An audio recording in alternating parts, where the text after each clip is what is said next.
the leader in talk radio on the Internet, right here on K98Talk.com.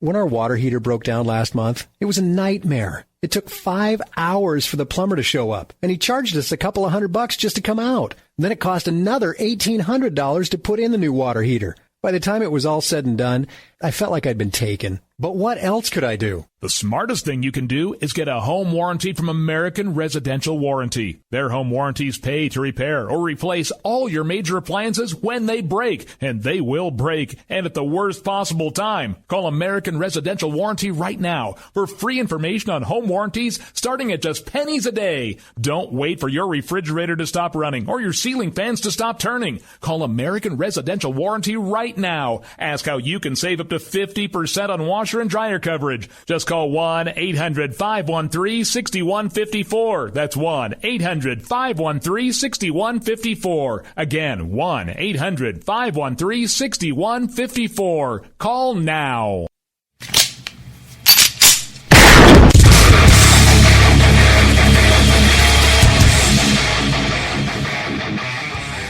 This is Slickery Trigger for Rebel Road Tactical. With proper care and feeding, your pistol will be ready when you need it. There to save your life. Shouldn't your gear be that good? Whether you need a holster for comfortable everyday carry or a tough-as-nails holster for your next training course, Rebel Road Tactical has what you need. Check us out on the web at rebelroadtactical.com.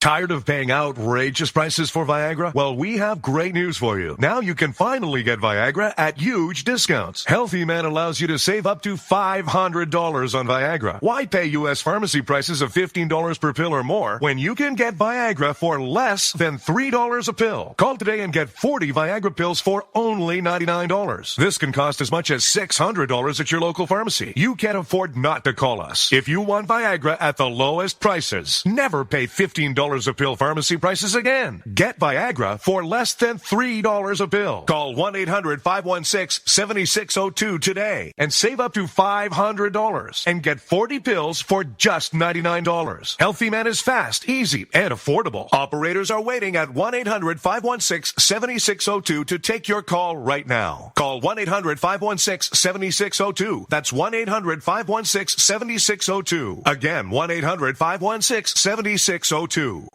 In these uncertain economic times, you've got to do whatever you can to save money. One of our biggest expenses can be our cars, especially when unexpected repair bills hit. Not anymore. If you own a vehicle with less than 130,000 miles, is less than 12 years old, has a warranty about to expire, or even no warranty at all, you could stop paying for car repairs. Roadside assistance, towing, and rental coverage are all included. Don't wait for the next repair. Make one free call right now to see if you qualify. If your vehicle is less than 12 years old, has less than 130,000 miles, even if it's out of warranty, paying for car repairs can become a thing of the past. Call us right now and get your car protected before your next repair bill hits. Get protection and no more repair bills. Call 800-696-1030. Again, 800-696-1030. That's 800-696-1030.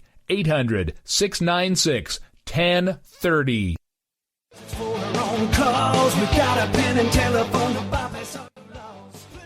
Alright folks, this is Rick Robinson with you. I want to tell you about some friends of mine from a company called Security Enforcement Specialists. When I ran my security agency for 12 years, I worked with one of these partners on a daily basis. He's been involved in this agency now, and with his other partner, they do have over 30 years of experience in the private security industry. If you own a business and you need someone to keep you or your customers or residents safe, then I highly recommend contacting Security Enforcement Specialists today. Give them a call at 405-703-1796. Again, that's 405-703-1796. Again, tell them Rick from K98 Talk sent you. Like I said, if you need the help, they are here for you. So make sure that you go look them up, check them out, and see what they can do. Wrong way. Welcome to the place. Welcome. Joe had huge problems with the IRS. I knew it was coming. I hadn't filed taxes since 1990. All the IRS letters coming in added up to a nightmare. To get up to like $68,000, my heart started beating fast. It's like, there's no way, man. I mean, I ain't going to be able to do this. Then they stopped his paycheck. So that's when I started making phone calls and found U.S. Tax Shield. U.S. Tax Shield went to work immediately. They just took the bull by the horns. What blew my mind is he called the IRS right then and there. So why is U.S. Tax Shield A+ rated with the Better Business Bureau? Joe knows. They saved me a ridiculous amount of money. If you owe more than $10,000 to the IRS or state, choose the company Joe chose, U.S. Tax Shield. It was the best decision I made. U.S. Tax Shield is the way to go. Life is good. Thank you, Lord. Call 800-471-3287. U.S. Tax Shield. Boo-rah. Yes. 800-471-3287. 800-471-3287. The Internet will never be the same. You're listening to K98Talk.com. Whoa! Good God, y'all. What is it good for? Absolutely. Let's get started again.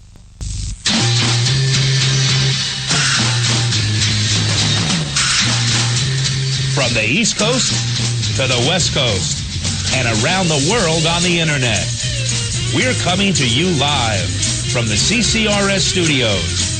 WNJC 1360. This is the Conservative Commandos radio show with your host, Rick Trader. The Conservative Commandos radio show, where the newsmakers go to be heard. Businessman there, drink my wine. You can call the Conservative Commandos radio show at 856-227-1360. Your opinion counts at 856-227-1360. This is Congressman Alan West, and you're listening to the Conservative Commando radio show.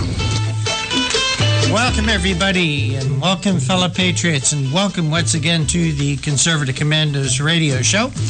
I'm Rick Trader, coming to you from the studios of the Conservative Commandos radio network, WNGC 1360 in Philadelphia, and around the world on the internet with CPR Worldwide Media, TalkStream Live, SHR Media, K98 Talk, iHeartRadio, Rebooting Liberty Radio Network, AM/FM 24/7, and a whole bunch of others. And joining me today as my co-host is George Landreth. George is the president and CEO of Frontiers of Freedom. He's also the host of Frontiers of Freedom Hour of Action. George, welcome to the Conservative Commandos radio show. Thank you, Rick. It's great to be with you. Great to be with you, George. What's on your radar screen today, my friend? Well, I thought that maybe it would make sense for us to spend a little bit of time talking about the events of the last several days, the president's speech about those events, etc. And I guess I wanted to start off by saying I've read a lot of people say they were very disappointed in the president's speech. And I have to say, quite frankly, I was not at all disappointed in his speech. I found nothing disappointing in it at all because it was exactly what I expected. I'm not saying it was a good speech. I'm not saying I liked the content of it, but it didn't disappoint me. It was exactly what I expected it to be.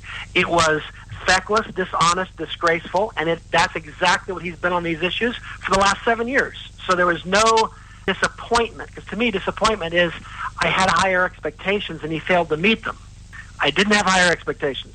This speech was pathetic, but it's kind of what I was prepared for and expecting. I mean, after all, I've had 7 years of this, so I'm a pretty optimistic person, but after 7 years, you can even drive that out of me. And, I don't know, normally when a president asks for network time and he's going to broadcast a speech from the Oval Office, that doesn't happen very often. It's going to be an historically important event, normally. This speech could be if someone said paraphrase his speech, the correct way to paraphrase it is blah, blah, blah, blah, blah, blah, blah, blah. It was just a rehash of all the same garbage he's been saying for 7 years, off and on, here and there. There was nothing new in it. Not even the call for more gun control was new. It was completely a rehash. And I think that the networks will have to ask themselves in the future if they're willing to give him time when he asks for it, because it was a grandiose waste of time. I don't know. Am I missing something? Well, George, I think you're pretty right on when you talk about being pessimistic. There is a difference between being pessimistic and being a realist. And I think your feeling is that of a realist, that you didn't expect anything different and you didn't get it. And basically what Obama did is he just took the time. He saw it as another opportunity to continue to push his political agenda. Yeah, exactly. I mean, one thing I think people have to, he said, he basically told us, I'm right, and you guys are wrong. You need to be more patient. My policies are working. You're just not smart enough to see that. If we just stay the course, everything is going to be fine. And that's what I plan to do. And quite frankly, if what he was doing were working, I'd be happy to, of course, stay the course. Or if what he was doing made any sense at all. Right. If what he was doing was to go to strengthen this country, that would be one thing. But 7 years has proven, without a shadow of a doubt, it's not his intention to make this country better, to make this country stronger. Right. Well, also, this is the guy that said Al-Qaeda's on the run. This is the guy that told us that ISIS is contained the day before the attack in France and a couple of weeks before the attack in San Bernardino. I guess they're not contained, right? This is the same guy that while the attack was still going on and the police were searching frantically for the shooters, he was taping for one of the major networks an interview in which he said, quote unquote, America is safe from ISIS attacks, unquote. Okay? I mean, this is a guy who's either just an incredible liar or he is detached from reality to such a degree that he cannot be trusted on anything. The other thing that I found really amazing, though, is he told us that as bad as terrorism is, the real risk is that we as Americans might overreact. That's the bigger problem here. And we ought not let that happen, guys, because that would be the real problem. Americans being killed, that is unfortunate, and we don't like it that much. But the real problem is we are likely to overreact. Now, after 9/11, I'm sure there was an uptick in things that were kind of anti-Muslim. But my recollection of hearing about them was, people spray painted me things and so forth. And you know what my response to that is? I think we can live through that. That's not, I'm not advocating people go out and spray paint on the sides of bridges, anything at all, and things that are pro-American, because it's vandalism. But the point is, you have just the other day, the Obama General Attorney, I started to say Secretary of Justice, the Attorney General, she said her greatest fear is not a future deadly terrorist attack on innocent Americans. That was not her greatest fear. Her greatest fear was that there would be people speaking critically of Islam. That's what she said. And she said that she will prosecute those who are too vigorous in their critiques and criticisms of Islam. Okay, that is the context of Barack Obama's terrorism is not actually the problem. The problem is we may overreact. Is that these people really do think that we're the bad actors here and that we're the problem, their own countrymen. And it reminds me of when he's over in Paris, and he doesn't get that mad about the shooting, but boy, the Republicans and anybody, and the Democrats, by the way, who also thought we ought to have a slowdown on the refugee program, they drew his ire. And he got angry, visibly angry. You could hear it in his voice, you could see it in his eyes. But when he's talking about the terrorist attacks, he was all calm, and it was kind of like, I didn't have the best day today. But the other stuff was personal. And I guess this is the problem with this president. That came through. All of that garbage came through loud and clear in his speech. And it's nothing new. And someone can say, well, that's not fair. You're taking it out of context. And I go, I'm giving 7 years of context to this speech, man. I'm not taking it out of context. 7 stinking years of context. George, I also think he can be accused of bad timing, too. Because shortly after he said ISIS, and he doesn't call it ISIS, he calls it ISIL, and we can get into that a little later. But wasn't it the morning that he said that ISIL is contained, that we had the attacks in Paris? I mean, You're exactly right. He said that ISIL was contained either the morning before right before they occurred, or the day before. But it was literally within 24 hours. Yeah. He was taping an interview, and that's what he said. And then, of course, while the attacks in San Bernardino were going on, he says America is safe from ISIL's attacks. Mm-hmm. This is I think it was either ABC or NBC News. He was doing an interview. It was taped to be used later in the day or over the weekend. George, let's, for our audience, clarify the difference between ISIS and ISIL. Because it seems like everyone in the world calls it ISIS, except for people like Barack Obama and Hillary Clinton call it ISIL. Well, that's because early on they called themselves ISIL because they weren't yet a state, meaning they didn't have enough land. They were just a move. They were like Al Qaeda. They were a movement at first. Mm-hmm. And then once they acquired a pretty good sized tract of land, which you look on a map now, and they control an awful lot of land. They call themselves a state, and so the S, which it used to be ISIL, now it's ISIS.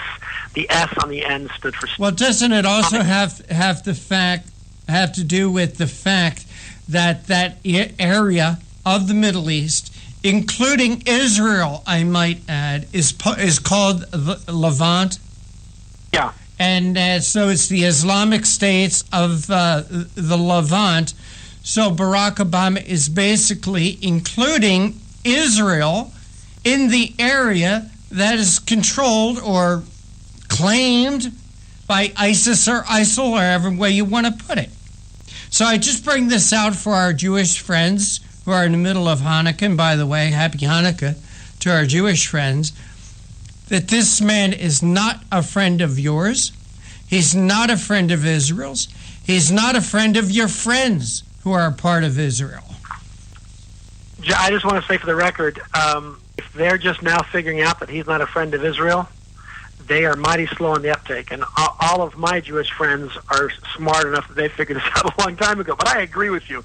I just think it's funny because if some of the things that we're talking about, I've been saying this, you've been saying this.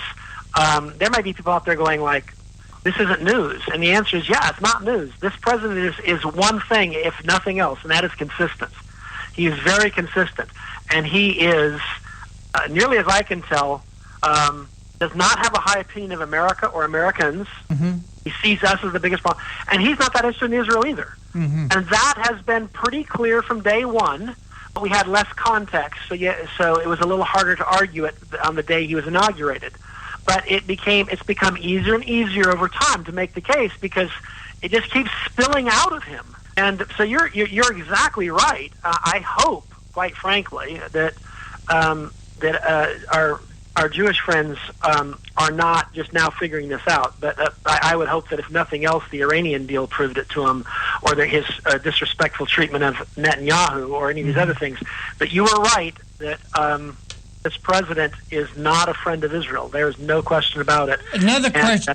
He every day gives us new evidences of that. George, another thing that I'm going to ask you, please pronounce the word MUSLIMS. I'm sorry, I was reading. Please, if you could pronounce the word for me, MUSLIMS. It's Muslim. Muslim. Well, why does Barack Obama, Hillary Clinton, Geraldo Rivera call it Muslim? I've heard people do it that way, and I'm not quite sure. Like he says Pakistan instead of Pakistan, and I don't quite get where that. I think different parts of the world pronounce it a little differently. So I don't know. I mean, I think if he's a citizen of the world, but in the United States, the most common pronunciation is Muslim, and it's Pakistan, not Pakistan.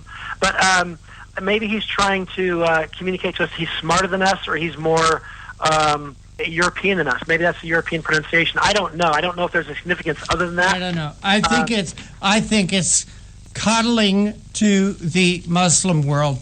Hey, George, we're up against the break, so I'll take us to it.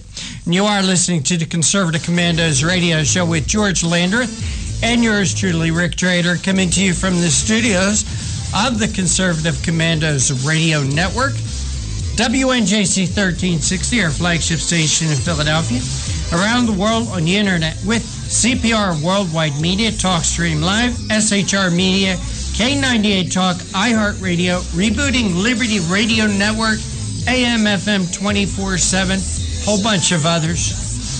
Today's show is brought to you by the First Amendment, protected by the Second.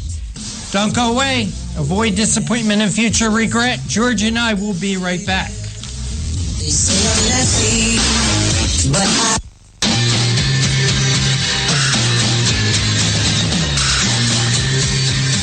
The Conservative Commandos radio show is expanding to become the Conservative Commandos Radio Network. We are establishing a front line of conservative radio broadcasters and ironclad patriots to declare war against the madness of liberalism and the Obama administration. Are you tired of the disregard for our Constitution? Do you still have faith in the American dream? Are you looking for sensible, smart radio? If so, listen to the Conservative Commandos Radio Network every weekday from 11 a.m. to 7 p.m. and Saturdays from 2 to 6 p.m. on WNJC Radio, 1360 on your AM dial, or around the world on the internet at WNJCradio.com. Check out our website, CCRSnetwork.com, for rebroadcasts and network updates. We are the Conservative Commandos Radio Network, where now even more newsmakers go to be heard. Hi, this is Bob Vide, owner of Bob's Little Sports Shop in Glassboro, New Jersey. I've had the opportunity to travel in many foreign countries, and I've seen what happens to people when they lose their freedom. I wrote this poem. Give us freedom was the cry as they marched throughout the night. At Concord Bridge in Trenton, for freedom they would fight. To build a nation that would last with peace and liberty, it is a job that's never done if we are to be free. They wrote a declaration to announce that we are free, then a constitution for all the world to see. But this is ink on paper. We must make it last. It must always be defended, and that is quite a task. Today the battle rages for freedom in our land. To save our Constitution, we all must take a stand. We must stand up for freedom in our actions every day, and you can stand up with us. Join the NRA. This is Bob Biden of Bob's Little Sports Shop in Glassboro, New Jersey. You may call us at area code 856-881-7575 or visit us online at bobslittle.sportshop.com. This holiday season, help Soldiers for Stockings improve the morale and welfare of members of our armed forces deployed overseas. Now through November 20th, there is so much work to be done, and you can help in many ways. Download the stocking pattern from stockingsforsoldiers.org and start sewing today. Volunteer to help decorate and assemble stockings. Donate Christmas candies, snacks, nuts, chips, drink mixes, DVDs, books, magazines, lip balm, toiletries, and other items needed to fill the stocking. Or help make packets of snowman soup, hot chocolate, to send along with the stockings. For more information, patterns, and a list of items needed, visit stockingsforsoldiers.org. This holiday season, help send our troops a touch of home. For many, it's all they will receive. All stockings need to be completed by November 20th. So get started today at stockingsforsoldiers.org. That's stockingsforsoldiers.org. Stockings for Soldiers, sending stockings filled with joy to our soldiers in harm's way for the 9th consecutive year. You can call the Conservative Commandos radio show at 856-227-1360. Your opinion counts at 856-227-1360. This is Congressman Alan West, and you're listening to the Conservative Commando radio show. Welcome back to the Conservative Commandos radio show with George Landreth and Rick Trader. And for rebroadcasts of our shows, check out our websites, ccrshow.com or ccrsnetwork.com. Or mornings at 9 a.m., you can log on to leadingedgeradionetwork.com. Or at 1 p.m., log on to ruralradio.net. Or at 6 p.m., log on to thepunandpress.com, which has changed names, and I got to get up to date on that. But you could also hear our show from your telephone by calling 832-999-1199. You don't need an app. You don't need to download anything. Just call that number, 832-999-1199. Try it right now. George, before we continue this conversation, let's talk about our guests for today. Who will you be speaking with at 4:05? All righty. At 4:05, right after the break at the top of the hour, we'll have Seton Motley on. He's a friend of mine, and he's the president of Less Government, which, not surprisingly, is a organization dedicated to less government. Well named. Seaton does a lot of interesting stuff. He's a writer. He does commentary and things like that. But he's going to be on the show today. He's going to talk about free trade, why it's important, and some times where we want to be careful in our zeal for free trade because of national security issues. And I think that it should be an interesting discussion. How about 4:30? Well, I'd love to have Seaton on as much as we possibly can. There's another reason other than he's a great conservative voice, George, but I just love to say less government as much as possible. Yeah. At 4:35, we're going to be talking with Dr. Randy Arrington. Dr. Randy is the host of a talk show, Office Hours, with Dr. A, which is heard here on WNJC 1360 as part of the Conservative Commandos radio network. Dr. Randy is a retired tactical Navy aviator who flew attack jets off aircraft carriers for 20 years. And what I know about flying airplanes, that is the toughest job in the world, to fly a plane onto and off of an aircraft carrier. And he's also flew interceptors for U.S. Customs for 21 years, serving as their Deputy Director of Air and Marine Operations in San Diego before he retired. Randy is also the author of the naval aviation novel called Kerosene Cowboys, which was turned into a major motion picture recently. And we're going to have Dr. Randy join us today to talk about his show, Office Hours. And he's also written a very interesting piece, The Chicago Way. And I'm sure our audience out there has a pretty good idea what that's about. So, George, we wanted to get back into this conversation. Yeah, absolutely. Well, I just wanted to finish with a few thoughts on the substance or lack thereof of Obama's Sunday night speech. I guess some observations or critiques, if you will. One, he told us that the war on terrorism has evolved into a new phase. Okay, that's his phrase, evolved a new phase. But interestingly enough, he presented no new ideas, strategies, or measures to be taken. So I think it's odd that one would admit something's changed and now different than it used to be, but then tell us, I'm going to do the same old things I used to do. Mm-hmm. And, anyhow, just kind of bizarre. But that's one thing. Another thing I thought was, he said that we must be strong and smart, resilient, and relentless. And I'd actually agree with all of those words. Unfortunately, he's not done any of those things, and he doesn't suggest that he's going to do those things. I'll give you an example. For months, oil trucks have been rolling to help fund ISIS's operations.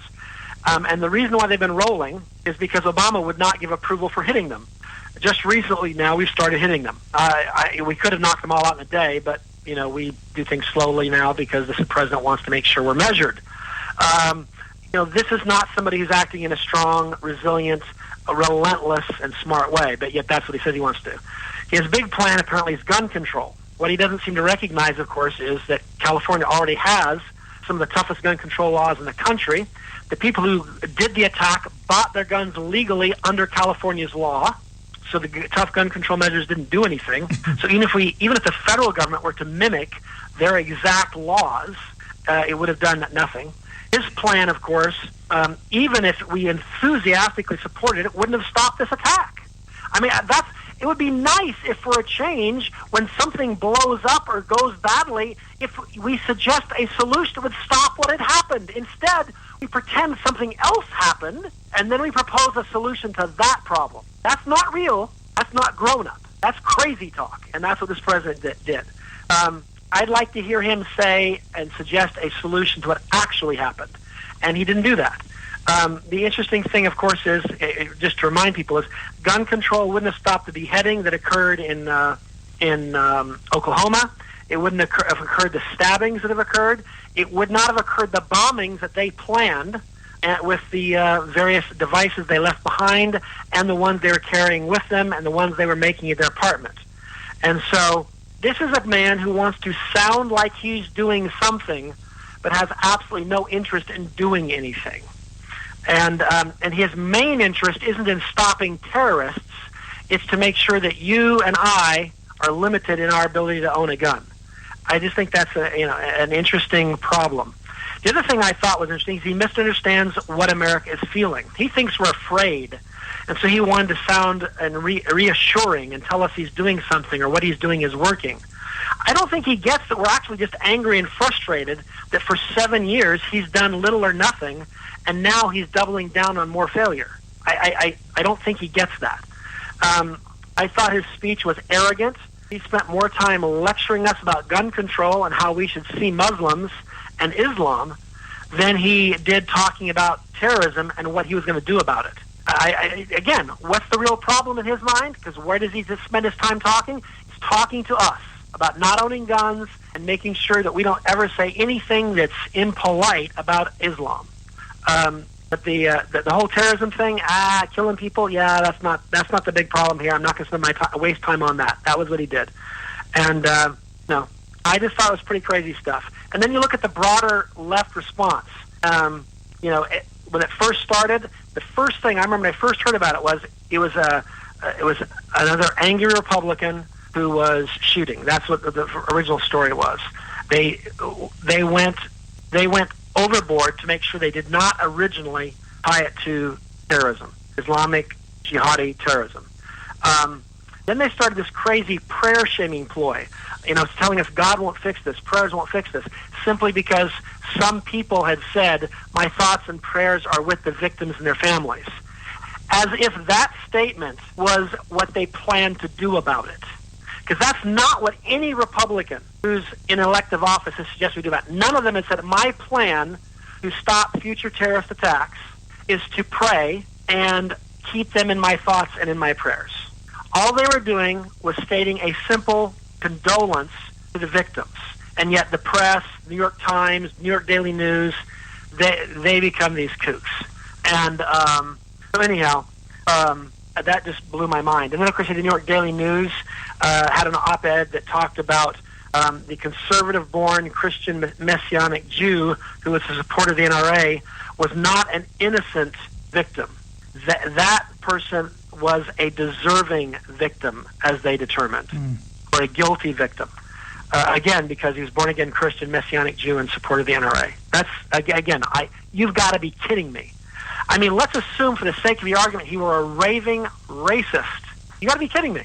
I know we got to take a break, but yikes, that's crazy talk. I mean, just absolutely insane. Indeed it is, and you are listening to the Conservative Commandos radio show with George Landreth and Rick Trader, coming to you from the Conservative Commandos radio network at WNGC 1360 in Philly.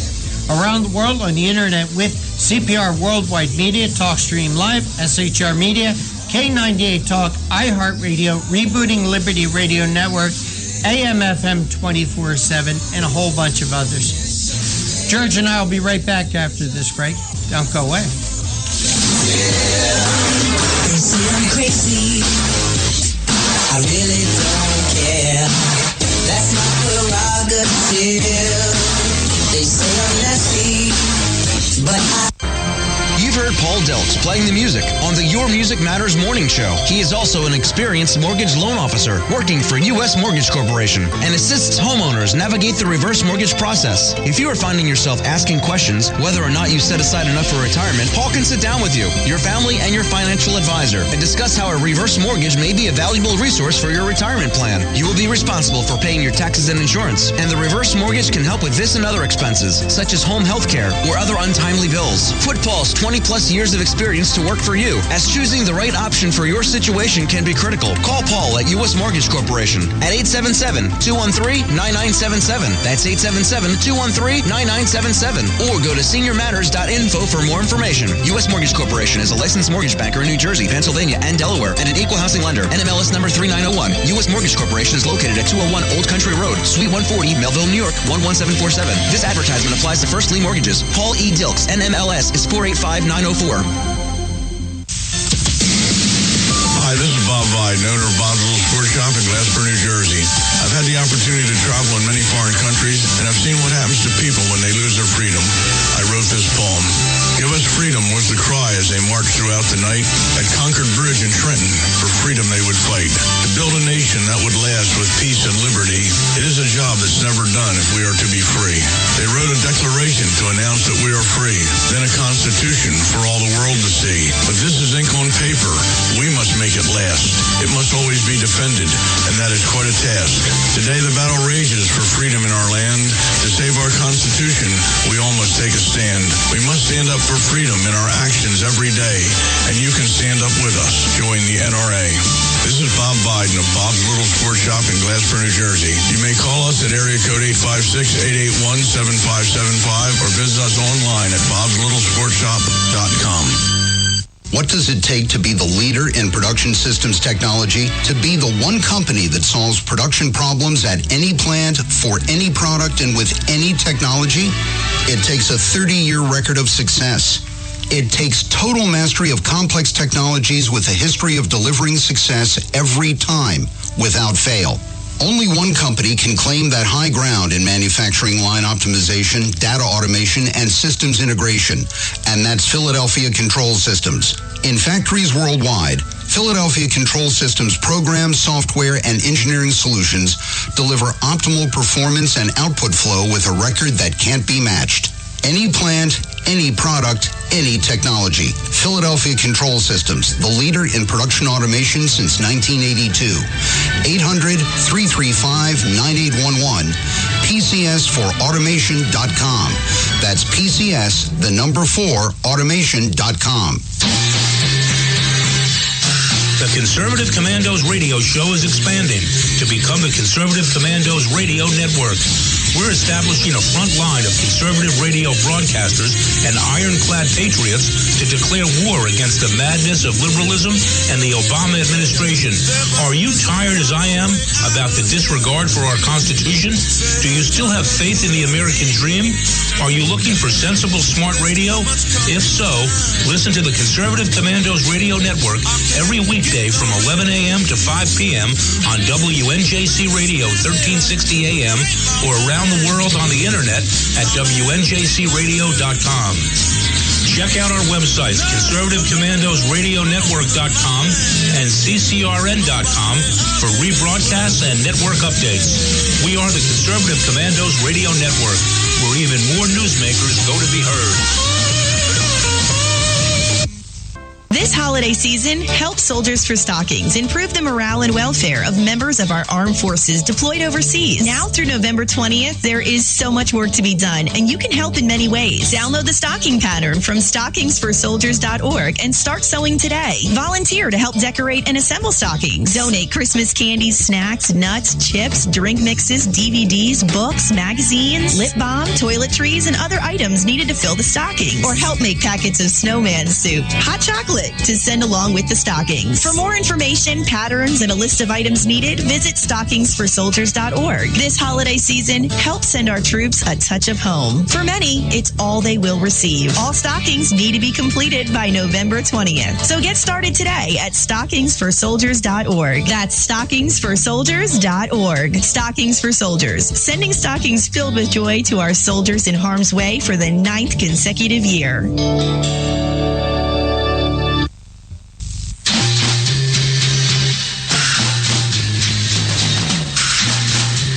From the East Coast to the West Coast and around the world on the internet, we're coming to you live from the CCRS studios, WNJC 1360.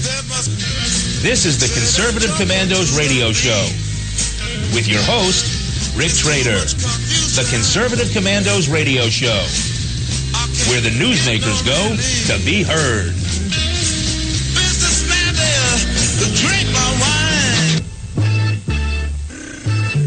You can call the Conservative Commandos radio show at 856-227-1360. Your opinion counts at 856-227-1360. This is Congressman Alan West, and you're listening to the Conservative Commando radio show.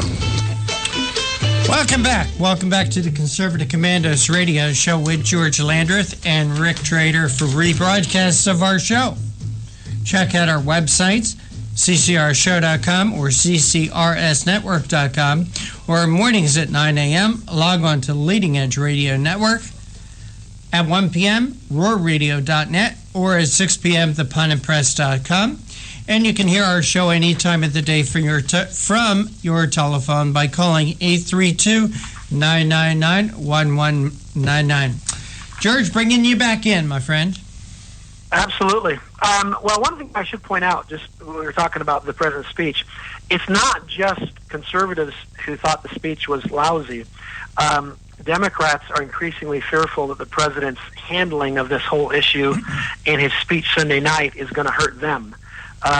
One Democratic strategist, a fellow named Hank Scheinkoff, referred to the president's speech as weak and unclear, and he asked, what's the plan of action? He also said he has no specific plan except to say that he will stay the course and everything will be fine. And so, it's not just us. This is kind of universal, I think. You look at a recent CNN poll. This was taken before the attack on Friday in San Bernardino, so it'll be worse after the attack. But it was really bad before the attack. Obama was asked. People were asked about Obama's approach to ISIS. 33% approved, 64% disapproved. Now those numbers will go up. But anyhow, meaning the disapproved numbers will go up. It's going to get worse. You know what I mean? But anyhow, I thought maybe it makes sense to shift gears, because we've been, this whole one of the questions that this whole event brings up is refugees and so forth. And one thing that's interesting is, since the Paris attacks, 237 refugees from Syria have been admitted to the United States. And interestingly, would you like to hazard a guess as to how many of them were Muslim versus Christian? No, I don't, because I know the answer. I shouldn't have sent you the article. I cheated on you, George. Yeah.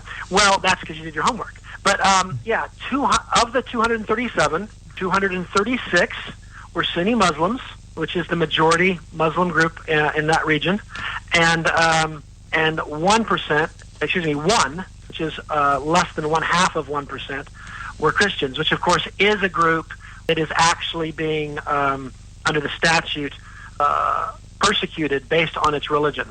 As I think I've told people in the past, simply coming from a war-torn country does not qualify you for refugee status. You have to belong to a group, like a racial group, a religious group, something like that, that is being persecuted because of your membership in that group. So the Christians clearly qualify. I'm not suggesting that these Muslims have not been mistreated by ISIS. I'm sure they have been. But they probably don't qualify under the statute nearly as I can tell.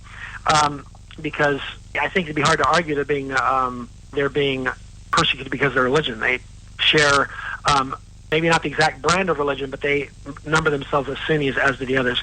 So it's just kind of interesting. But I think George, the thing that really drives me crazy about this whole refugee thing is these refugees are pouring into Europe. They're coming into North America now too. None of them are being resettled in the Middle East. And to me, that makes the most sense. After all, they're coming out of Syria with no job, no talent, no skill, no education, no money. They're coming here, they barely have the shirt on their back. They can't speak this language, so they can't get it. It's going to be difficult for them to find a job if they get a working permit or find somebody to hire them.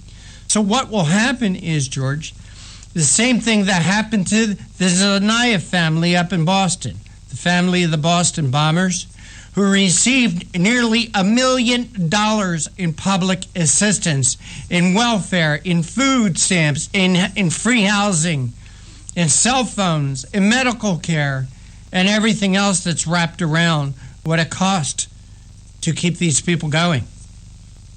Yeah, no, that's, like I said, it's just, I talked this last week about I think the parable of the Good Samaritan is instructive. The Good Samaritan did help the fellow that was on the highway, but he didn't take him home, and he didn't leave him with his wife and kids to take care of. He took him somewhere else.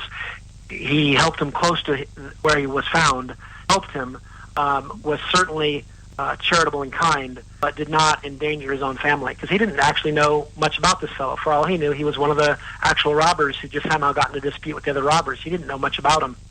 But his attitude was, I'm going to help. I'm just not going to endanger people, and that makes sense. I just don't see us doing that. Well, let's just turn a little bit, because I think this whole question of refugees and stuff is interesting in light of what happened in San Bernardino, because Syed Farouk he's a 28-year-old. He's U.S. born in Illinois to parents who immigrated from Pakistan, or as the president would say, Pakistan. But his wife, Tashreen Malik, was 29, and she was a Pakistani national that was living in Saudi Arabia. And she came to the United States on a visa. She came on a fiancé visa. Now, the people who support the refugee things will tell us that's a different process. Well, I understand it's a technically different process, but the same sort of people and the same level of scrutiny is going to be given. And she got through. And to give you an idea, she didn't even give the correct address where she came from. It was originally reported that she gave a false address. Then they later updated that and said, well, it turns out her family lives in that region, but the address she gave was not an address that would have led you to her home. But it did lead you to a town that was close enough that if you asked around, you could eventually find where she came from. But, I don't know about you, but I can give you the address of my childhood home. Yeah. And it wouldn't be incorrect. And if I gave the incorrect address, it'd be because I was trying to hide something. But they didn't even catch that. That's not a very careful review. So now we're supposed to believe that these 10,000 people, that they're going to get a really close review. And I just kind of say to myself, that is absurd. Excuse me for not being overwhelmed by these silly promises that we'll do better in the future. It's just, nuts. George, one last thing I'd like to say before, unfortunately, we have to go in another break. This K-1 visa that she was here on is a temporary 90-day visa for fiancés. Now, excuse me, I don't know all the law, and it seems to me that once they were married, she should have gotten a different kind of a visa, and by not doing so, that was a violation of our immigration laws. The other thing is, there have been reports, I saw these reports yesterday, that within 2 weeks of the shootings, Farouk got deposited into his bank accounts over $28,000 from outside sources. We don't know what these sources are yet. So there's still a lot of questions about this couple, about their finances, about their status in this country. Hey, George, break time again. I know time flies when we're having fun. And you are listening to the Conservative Commandos radio show with George Landreth and Rick Trader, coming to you from the studios of the Conservative Commandos radio network at WNJC 1360 in Philly. Around the world on the internet with CPR Worldwide Media, TalkStream Live, SHR Media, K98 Talk, iHeartRadio, Rebooting Liberty Radio Network, AM/FM 24/7. Mr. John Forsyth Jr. working the boards for us today. We always appreciate his help. George and I will be right back. They say I'm nasty, but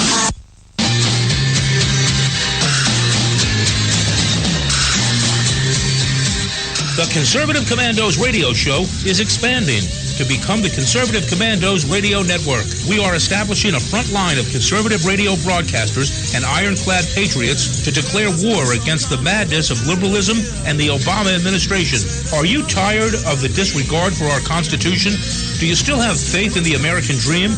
Are you looking for sensible, smart radio? If so, listen to the Conservative Commandos radio network every weekday from 11 a.m. to 7 p.m. and Saturdays from 2 to 6 p.m. on WNJC Radio, 1360 on your AM dial, or around the world on the internet at WNJCradio.com. Check out our website, CCRSnetwork.com, for rebroadcasts and network updates. We are the Conservative Commandos Radio Network, where now even more newsmakers go to be heard.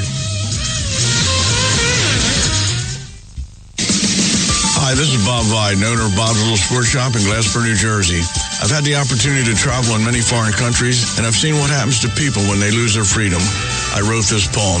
Give us freedom was the cry as they marched throughout the night. At Concord Bridge in Trenton, for freedom they would fight. To build a nation that would last with peace and liberty, it is a job that's never done if we are to be free. They wrote a declaration to announce that we are free, then a constitution for all the world to see. But this is ink on paper. We must make it last. It must always be defended, and that is quite a task. Today the battle rages for freedom in our land. To save our constitution, we all must take a stand. We must stand up for freedom in our actions every day, and you can stand up with us. Join the NRA. This is Bob Viden of Bob's Little Sports Shop in Glasper, New Jersey. You may call us at area code 856-881-7575 or visit us online at bobslittlesportshop.com. This holiday season, help Soldiers for Stockings improve the morale and welfare of members of our armed forces deployed overseas. Now through November 20th, there is so much work to be done, and you can help in many ways. Download the stocking pattern from stockingsforsoldiers.org and start sewing today. Volunteer to help decorate and assemble stockings. Donate Christmas candies, snacks, nuts, chips, drink mixes, DVDs, books, magazines, lip balm, toiletries, and other items needed to fill the stocking. Or help make packets of snowman soup, hot chocolate, to send along with the stockings. For more information, patterns, and a list of items needed, visit stockingsforsoldiers.org. This holiday season, help send our troops a touch of home. For many, it's all they will receive. All stockings need to be completed by November 20th. So get started today at stockingsforsoldiers.org. That's stockingsforsoldiers.org. Stockings for Soldiers, sending stockings filled with joy to our soldiers in harm's way for the 9th consecutive year. You can call the Conservative Commandos radio show at 856-227-1360. Your opinion counts at 856-227-1360. This is Congressman Alan West, and you're listening to the Conservative Commando radio show.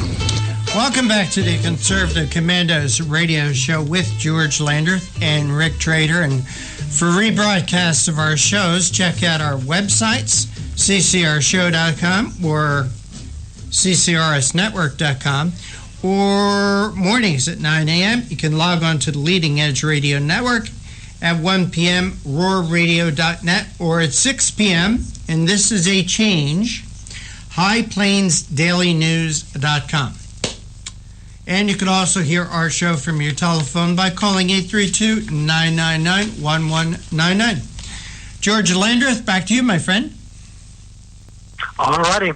Well, I think we've walked through some of the math, but I thought it was interesting. I listened to Samantha Power arguing. She's our ambassador to the UN. She was arguing for more refugees in a TV interview, and she said, quote, "The vast majority of those who've come to the United States, too few from Syria, a number that we'd like to increase, as you know, have been families, a very few single, unattached men, unattached to families, and so forth." I think she's trying to argue that basically, the vast majority of them are safe. And I just kind of thought to myself, are you kidding me? That's your best argument? I mean, do the math. Let's assume, you have 100,000 refugees they want to bring in. Let's assume that, for the sake of an argument, I'll be really generous and say that vast majority means 99% are peaceful refugees that have been harmed by the terrorists and are coming here simply because they need relief. That would leave 1% that are radicalized Islamic terrorists, and that would mean 100 ISIS terrorists in the U.S. If they did not connect with any other like-minded terrorists to increase their numbers, that would translate to 12 or 13 attack pods similar to the ones that took place in Paris. That would be 1,625 deaths and about 3,500 injuries in, again, about 12 or 13 different attacks. And also, if her claim of vast majority simply means that 90% were, good and peaceful Muslims, then you could times everything by 10, and you'd have 16,000 deaths, 35,000 injured, and over 125 attacks across the nation, which would be more than 2 on average per state. So I don't understand why they think that we're so stupid that this troubles us, but they seem to think we're dumb. Particularly you look in the news and you see that in Argentina now, they've arrested more Syrians that were traveling on false Greek passports. And of course, not too long ago, 5 Syrian men had paid smugglers about $10,000 each to travel through Brazil, Argentina, Costa Rica, then to Honduras, and then finally they're going to head north to the United States, up to the Mexican border. $10,000 a person that's a lot of money for a refugee, for one thing. And then it makes you wonder, so what are they up to? You know, $10,000 for all 5 of them. That's $50,000 for these refugees. I wonder where they get that money, or who's funding them. It's probably exactly. I wonder if their source for that money is the same as the almost $30,000 that our friends in San Bernardino got. Interestingly enough, the investigators estimated that they had about $30,000 worth of weapons, ammunition, and bombs and bomb-making materials. And they thought that was unusual for somebody who was of their economic station. You know, that would have been a pretty, that'd be like over half their income in 1 year would be devoted to making bombs and buying guns and bullets. Hard for a young family to do that on their own. Well, especially I know my wife he was only making about $51,000 a year. Right. And so 30,000 of that was going into bombs and stuff. I doubt it. Yeah, and I would have to assume that was not his take-home pay. Probably his take-home pay was more like $35,000 in that area. Right. So I'm with you on that. I mean, it's just kind of odd. A whole year's salary is going to bombs, guns, ammunition, explosives, remote control cars. Maybe my wife and I were just a weird young married couple, but we did not spend our money on guns, ammunition. George, I wonder where the wedding registry was. I'd like to know where the wedding registry was, sir. I bet you if you check, they probably signed up at jihadi.com. There you go. You know, good question. Some of our listeners now, please text me. Let me know.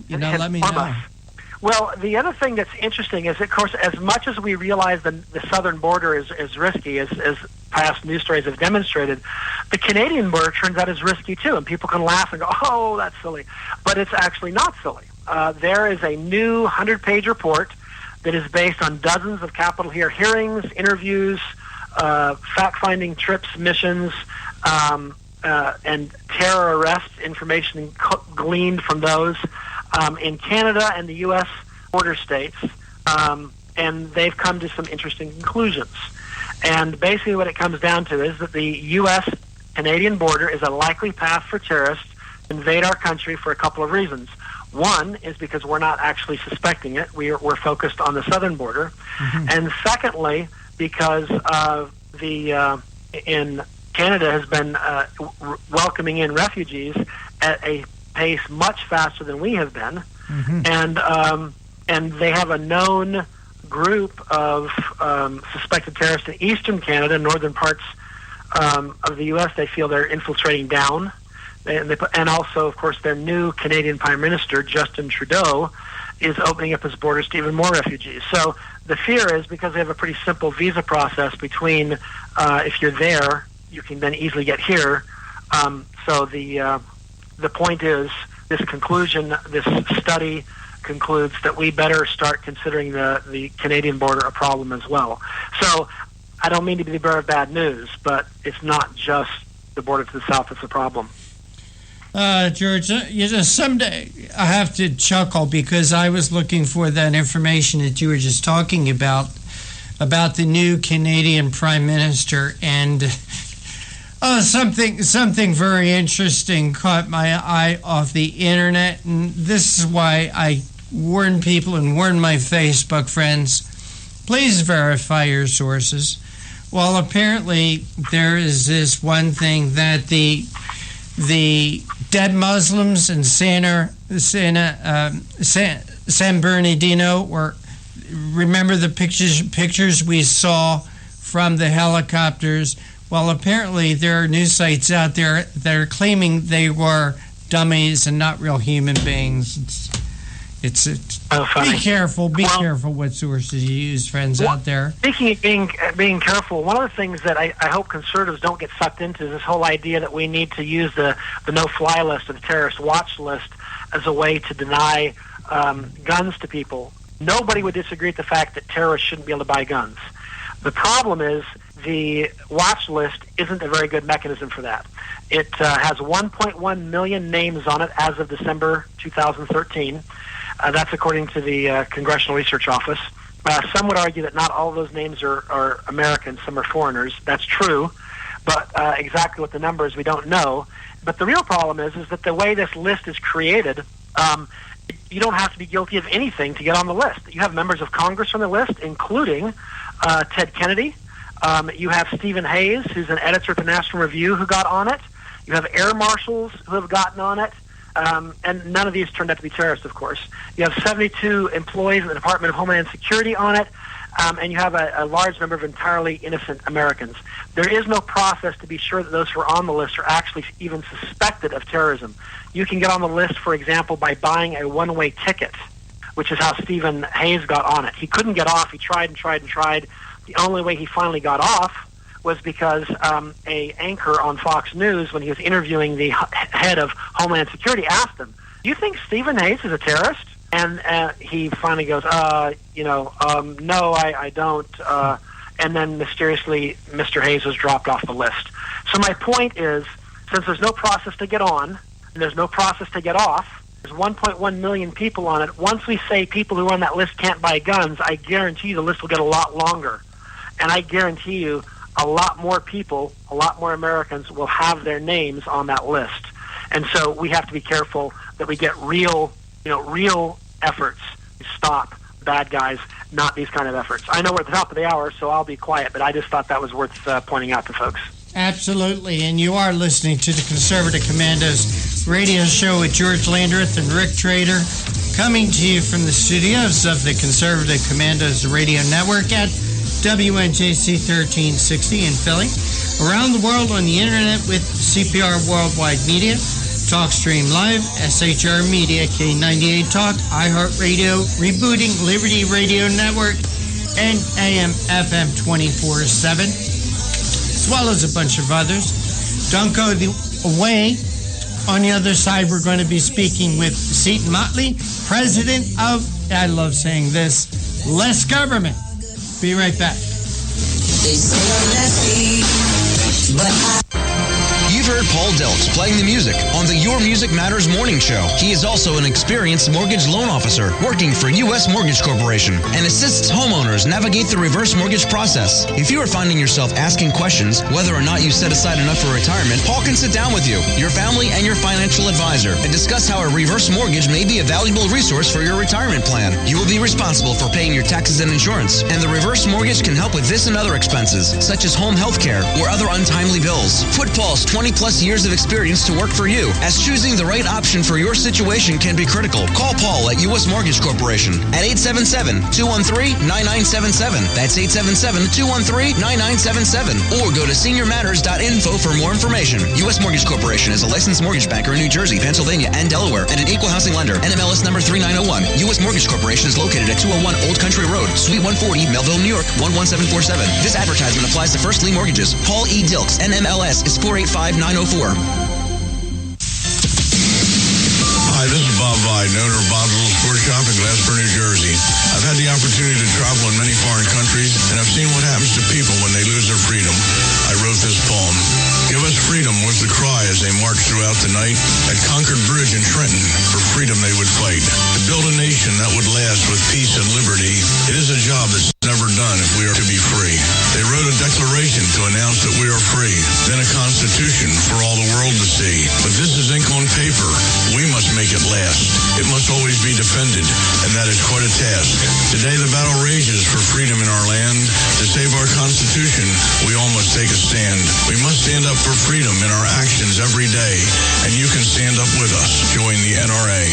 This is Bob Viden of Bob's Little Sports Shop in Glasper, New Jersey. You may call us at area code 856-881-7575 or visit us online at bobslittle.sportshop.com. What does it take to be the leader in production systems technology? To be the one company that solves production problems at any plant, for any product, and with any technology? It takes a 30-year record of success. It takes total mastery of complex technologies with a history of delivering success every time, without fail.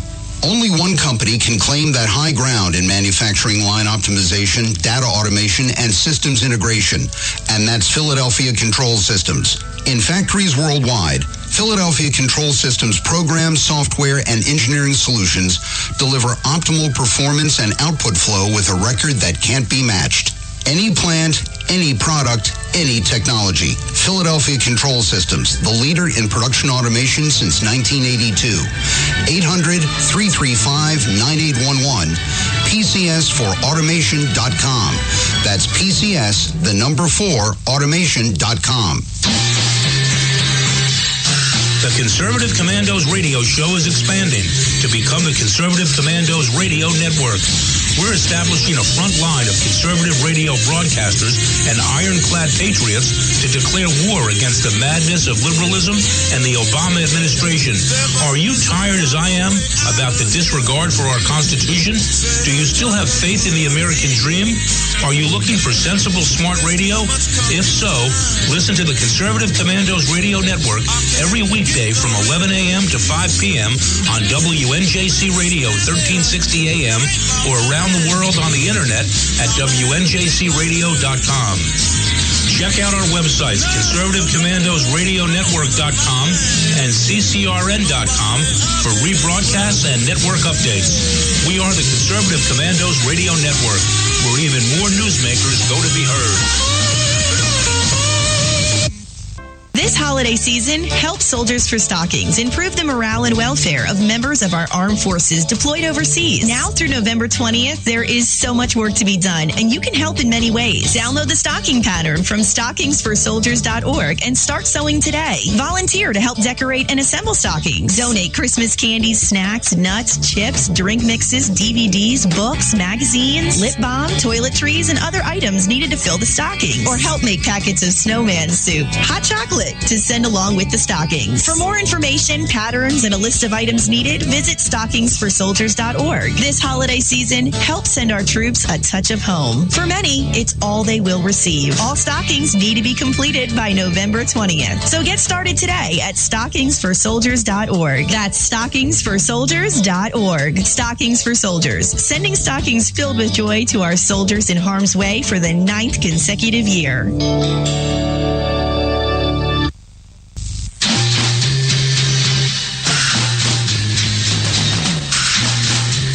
From the East Coast to the West Coast and around the world on the internet. We're coming to you live from the CCRS studios, WNJC 1360. This is the Conservative Commandos radio show with your host, Rick Trader. The Conservative Commandos radio show, where the newsmakers go to be heard.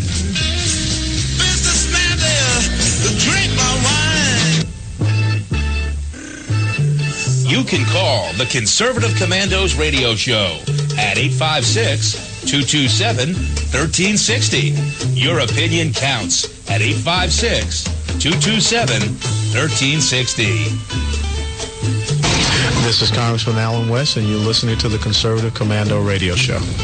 For rebroadcast of our shows, check out our website, ccrshow.com or ccrsnetwork.com, or mornings at 9 a.m., log on to Leading Edge Radio Network. At 1 p.m., roarradio.net. And this is a change, so please note this change. At 2 p.m., log on to highplainsdailynews.com. And you can also hear our show from your telephone by calling 832-999-1199. I'm Rick Trader. I'm joined by George Landreth today. And George, our first guest is with us, and will you please make the introduction? Absolutely. Seton Motley is the president of Less Government, and this is a cleverly named organization because its purpose and it's dedicated to promoting less government. It's not very often in politics that you get truth in advertising, but Seton Motley is a man of truth, so that he does. Also, he is interested in protecting the First Amendment from governmental assault. He's a writer. He's a television and radio commentator. He does political and policy strategy. He's a lecturer, debater, and activist. He's also a friend. Seton, welcome to the Conservative Commandos radio show. It's It's good to have you. Thank you very much, George and Rick. It's good to talk to you all. Absolutely. Well, you've written an interesting article. It's on free trade, and I thought maybe we could discuss that a bit. You start out by positing that free trade is good. I agree with you on that. Why don't you just, before we get into some of the other points you make, explain why free trade is good and why a conservative should be generally in favor of free trade? You would think, yes. It's a less government position because, as I say in the piece, and I've said for a long time, trade wars don't happen between peoples trading goods freely. Trade wars happen when the governments get involved. If peoples are freely trading with other peoples, it's not a war, it's commerce. The wars start when the governments start getting involved and start tariffing incoming products and taxing domestic products, subsidizing domestic products, et cetera, regulating domestic products. That's when the wars start happening, because then it becomes a regulatory arms race. And if you're subsidizing a product you're shipping overseas, other countries that create that product will go, well, fine, we'll subsidize it. And so it creates this ratchet up effect of taxes and subsidies and regulations and all that. And it gets to be this kind of like a Tetris around, wall built in front of every country, impeding free trade. And so as a general practitioner and as a general rule, reducing those government impediments to trade should clearly, demonstrably be a conservative position and a good thing for peoples, not just here domestically, both for people who create goods and services that are shipped overseas and for people who eat and, buy stuff and because they get it cheaper because, government costs money, and the less government in the way, the cheaper the goods and services are that are traded all over the world. I couldn't agree more. Makes perfect sense. Now,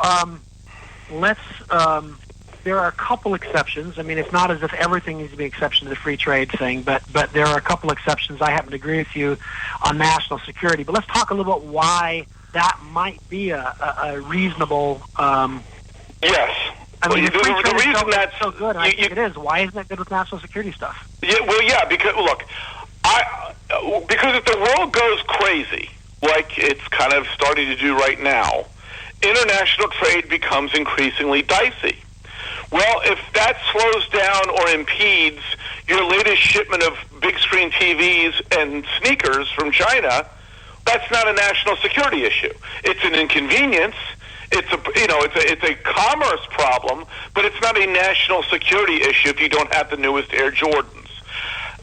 But what you don't want to do is rely on potential enemies, and you cannot, no reasonable person can disagree that China is a potential adversary. You don't want them making your military equipment, for example. And you certainly don't want to exclusively outsource your production of military equipment overseas, even if it's to the best ally in the world that will never go to war with, because if things get dicey worldwide and we need some of that equipment and we can't get it here, we got a problem. We got to be able to domestically produce certain national security items. And then, of course, the next question becomes, and I'm sure I'm leading you to your next question, I'm assuming, you have to properly, rightly define what are national security items. Exactly. I mean, obviously, things like aircraft carriers and jets and radar systems and bombs and so forth are clearly national security things. I certainly have that. It looks like we are actually. Let me cut in and get Rick involved because I think we're going to have to take a break. But you're going to stick around, right? Yeah. Actually, George, I was just going to message you because Seaton can only be with us till 4:20 today. We're going to forego our break until after your interview with him. Oh, I'm sorry to screw up your schedule. I apologize. That's all right, Seaton. We wanted to have you on today. Yeah. Then let's get back to the question because you're right. Well, let's talk about some of the things that would be considered national security that might be obvious, and some of the guns and bullets and that kind of stuff. Yes. But then there's some things that should be obvious, but you don't. When you hear national security, it creates certain images and thoughts in your head, and some don't leap to mind that absolutely should upon second and third thought, and that is, of course, food. if you don't have food and you can't feed your people, not very much else matters, including guns and bullets, by the way. And so what I looked at in this particular regard is we've got a terrible sugar policy. We've got a terrible farm bill that we've dealt with since the 1930s. I am totally opposed to all of it. However, if we could go back in time and stop it in the 1930s, unilaterally, that would be great. Unfortunately, it's been in place for 80 years, and it has artificially created it's created a regulatory arms race.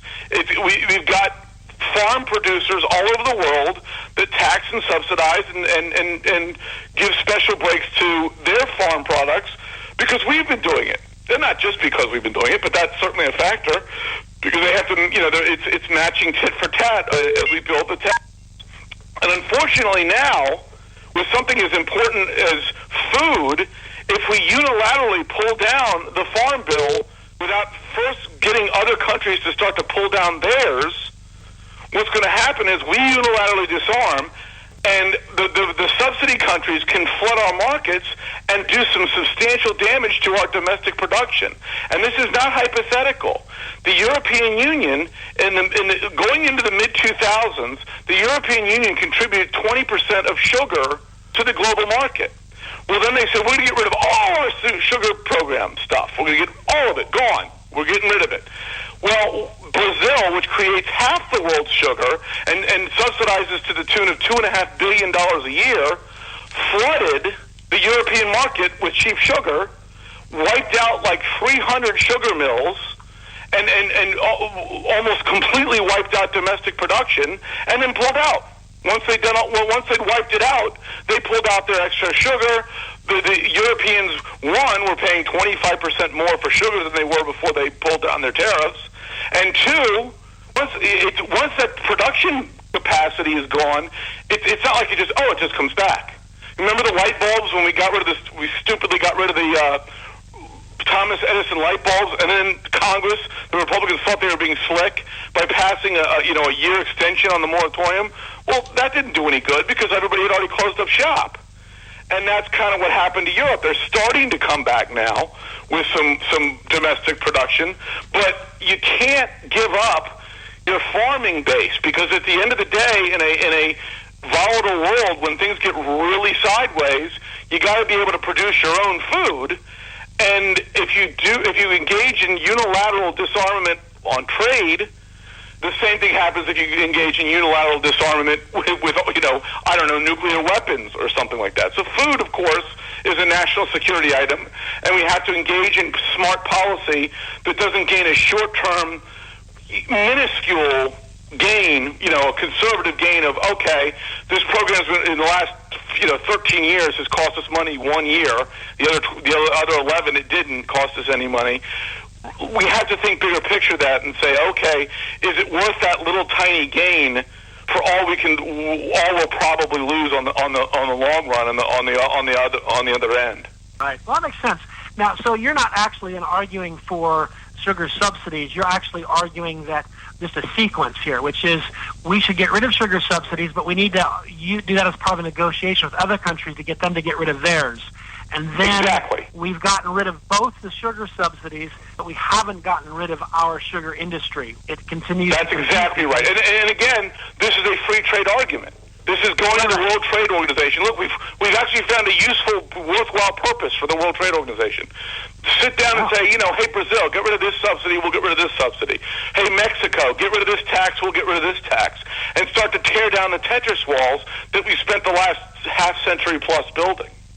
Absolutely. Well, that makes a lot of sense to me.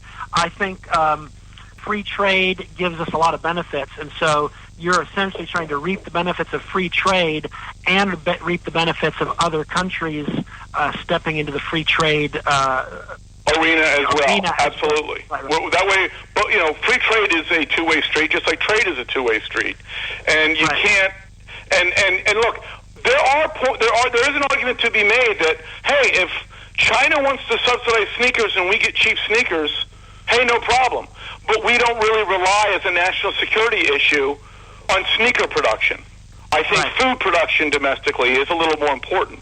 And if we completely if we say, hey, fine, let them subsidize. And by the way, just for everybody who's wondering, we're discussing sugar. We're not just talking about confectionaries and desserts.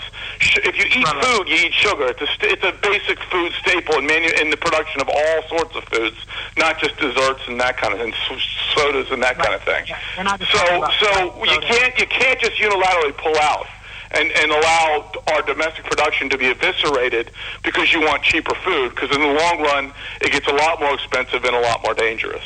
Right, and that's what happened in Europe. So your point is simply, if you do it right, meaning you negotiate with other countries to reduce theirs as well, you get the benefits of we're no longer subsidizing sugar, but you get the benefits of domestic production of sugar in a free market that's competing and keeping prices down. And I would argue that in a real free market, our farmers are much more efficient than Mexico and Brazil. That's partially why their sugar programs are so much bigger than ours, and their farm programs are so much, more subsidies, more regulations, more taxes. It's because their farmers are less efficient in production than ours are. So in a global free market, we kick their tails up and down the block. Absolutely. That is a very, very good point. I do agree with you. We tend to win when we do, when we're doing engaging in a competition, we typically win. I mean, you see that militarily, you see that economically, and it's because we're more efficient. But if the playing field is even close to flat, absolutely. Absolutely. Well, this has been a very interesting article and conversation. I recommend it. Seton, thanks for being with us, taking time out from your schedule to join us, and enlightening us on free trade and how we can use it to our advantage, and also save ourselves some taxpayer money at the same time. What a novel concept that is in Washington. Thank you very much, gentlemen. Exactly. All righty. Well, we are coming to you live from the Conservative Commandos Radio Network, and this is WNJC 1360, our flagship station in Philadelphia, and of course around the world on the internet with WPR Worldwide Media, TalkStream Live, SHR Media, 69 Talk, iHeart, and Rebooting Liberty Radio Network. We will be right back after this break. They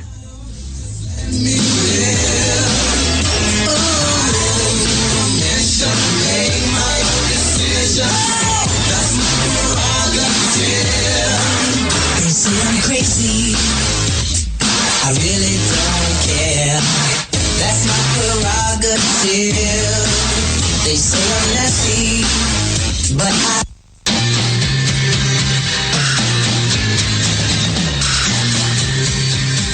The Conservative Commandos radio show is expanding to become the Conservative Commandos Radio Network. We are establishing a front line of conservative radio broadcasters and ironclad patriots to declare war against the madness of liberalism and the Obama administration.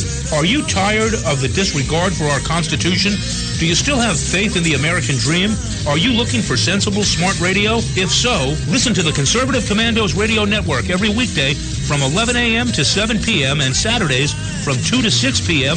on WNJC Radio, 1360 on your AM dial, or around the world on the internet at WNJCradio.com. Check out our website, ccrsnetwork.com, for rebroadcasts and network updates. We are the Conservative Commandos Radio Network, where now even more newsmakers go to be heard.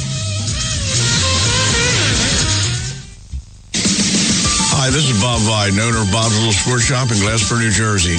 I've had the opportunity to travel in many foreign countries, and I've seen what happens to people when they lose their freedom. I wrote this poem. Give us freedom was the cry as they marched throughout the night. At Concord Bridge in Trenton, for freedom they would fight. To build a nation that would last with peace and liberty, it is a job that's never done if we are to be free.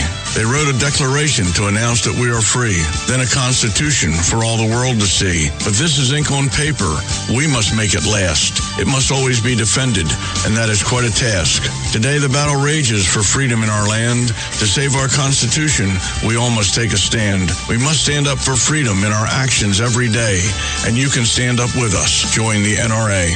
This is Bob Biden of Bob's Little Sports Shop in Glasper, New Jersey. You may call us at area code 856-881-7575 or visit us online at bobslittle.sportshop.com. This holiday season, help Soldiers for Stockings improve the morale and welfare of members of our armed forces deployed overseas. Now through November 20th, there is so much work to be done, and you can help in many ways. Download the stocking pattern from stockingsforsoldiers.org and start sewing today. Volunteer to help decorate and assemble stockings. Donate Christmas candies, snacks, nuts, chips, drink mixes, DVDs, books, magazines, lip balm, toiletries, and other items needed to fill the stockings. Or help make packets of snowman soup, hot chocolate, to send along with the stockings. For more information, patterns, and a list of items needed, visit stockingsforsoldiers.org. This holiday season, help send our troops a touch of home. For many, it's all they will receive. All stockings need to be completed by November 20th. So get started today at stockingsforsoldiers.org. That's stockingsforsoldiers.org. Stockings for Soldiers, sending stockings filled with joy to our soldiers in harm's way for the 9th consecutive year. You can call the Conservative Commandos radio show at 856-227-1360. Your opinion counts at 856-227-1360. This is Congressman Alan West, and you're listening to the Conservative Commando radio show. Welcome back to the Conservative Commandos radio show with George Landreth and Rick Trader. And for rebroadcast, check out our websites, ccrshow.com or ccrsnetwork.com. Mornings at 9 a.m., log on to theleadingedgeradionetwork.com. At 1 p.m., you can log on to ruralradio.net, or at 2 p.m., please log on to highplainsdailynews.com. Or you can hear our show anytime from your telephone by calling 832-999-1199. Love having, as I mentioned before, I love having Seton Motley on because I just love saying less government, and the more we say it, the more I like it. That makes sense to me. Yes. I can relate to that. Yes. It's like, the people ask me, so why'd you pick the word freedom to be in your organization's name? And it's because I like freedom. So I call it freedom. George, speaking of freedom. which, why don't you tell our audience a little bit about Frontiers of Freedom? Sure. Why not? First of all, Frontiers of Freedom was founded by Senator Malcolm Wallop. Malcolm Wallop passed away a few years ago, so I'll speak of him in the past tense. But he was a great leader in American politics. He was a friend of Ronald Reagan's. In the 70s, he introduced Ronald Reagan into the idea of missile defense, which was something that Malcolm had written on in a scholarly way. And he said that Ronald Reagan immediately understood the strategic importance of it and immediately was, understood why it had to be a part of, America's military strategy. And of course, the rest is history, in terms of missile defense and Ronald Reagan's defeating of the Soviet Union and so forth, Soviet communism and those kinds of things. But so when he retired from the Senate, he established Frontiers of Freedom, and it was our goal or our mission to kind of keep those sorts of things up, basically. I mean, basically, we are dedicated to the principles of individual liberty, peace through strength, limited government, or as Seton would say, less government, free enterprise, the values embodied in the Declaration of Independence, the Constitution, and the Bill of Rights. We strongly believe that freedom is worth preserving, renewing, and defending, and it's our goal to build a culture of freedom, opportunity, and prosperity through effective education, analysis, and advocacy. So that's kind of who we are and where we how we approach things. All right. Sounds good. And your website? Want to get Absolutely. We can be found at www.ff.org. FF like Frontiers of Freedom. So just ff.org. It couldn't get too much easier than that. Every now and then I get an offer to buy the URL, but I guess for big money I'd be willing to sell it.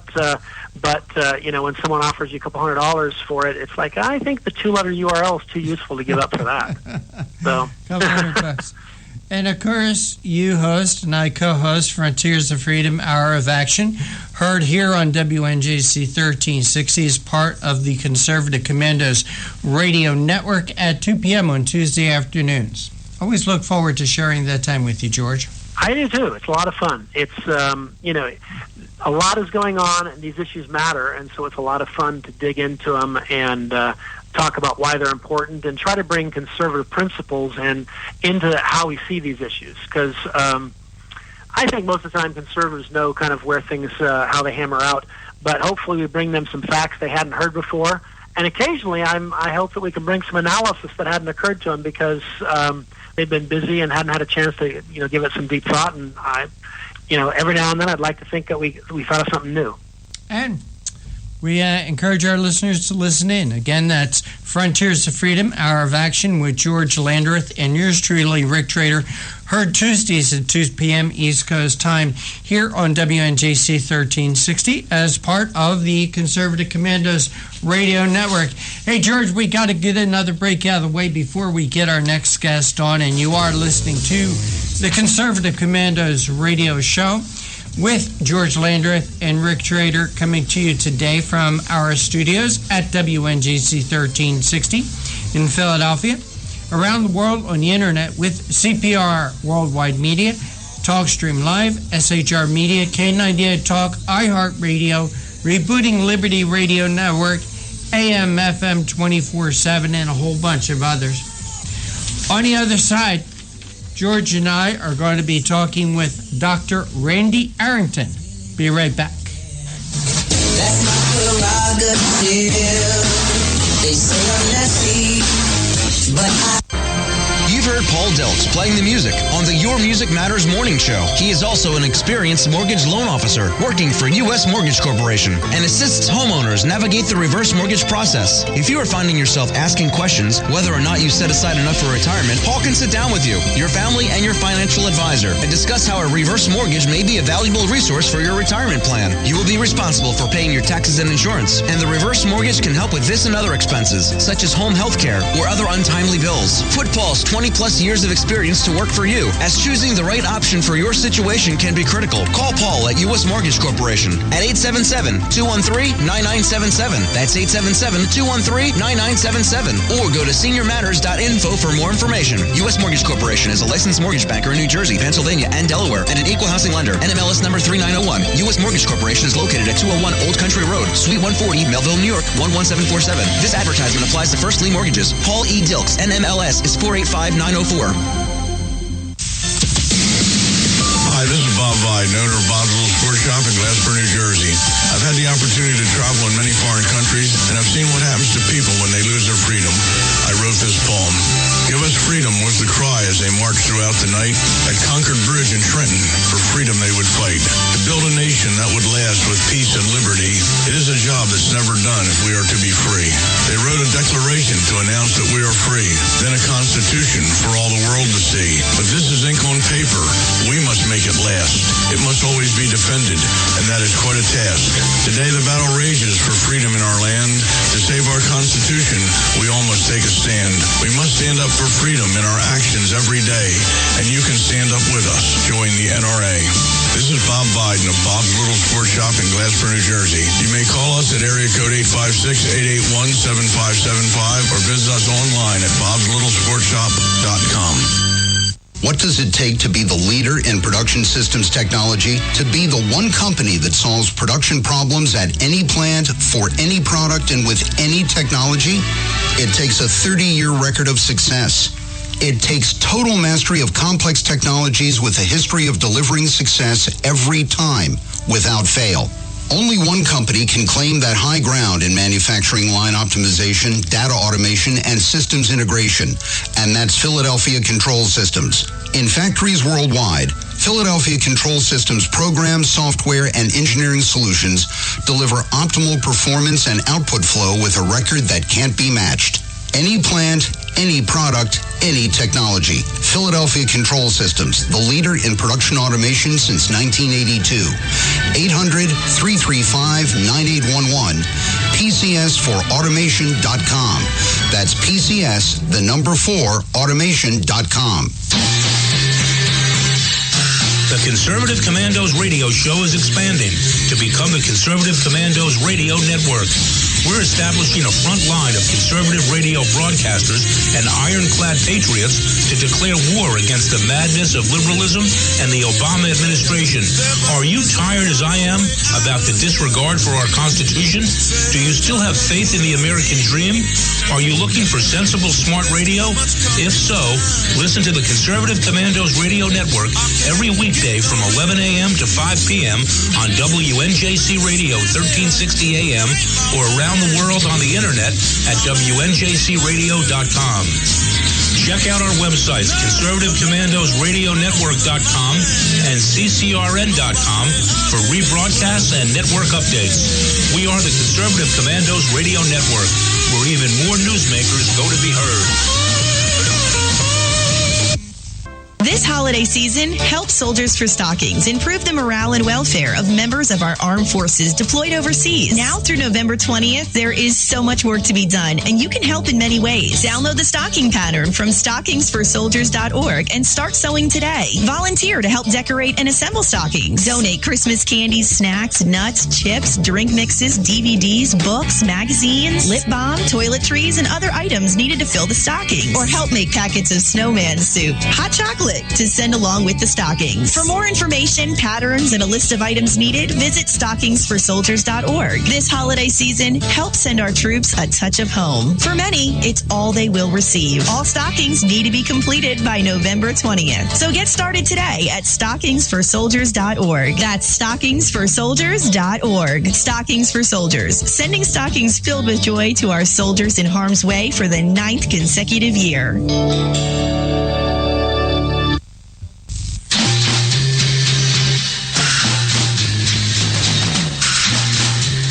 From the East Coast to the West Coast and around the world on the internet, we're coming to you live from the CCRS studios, WNJC 1360.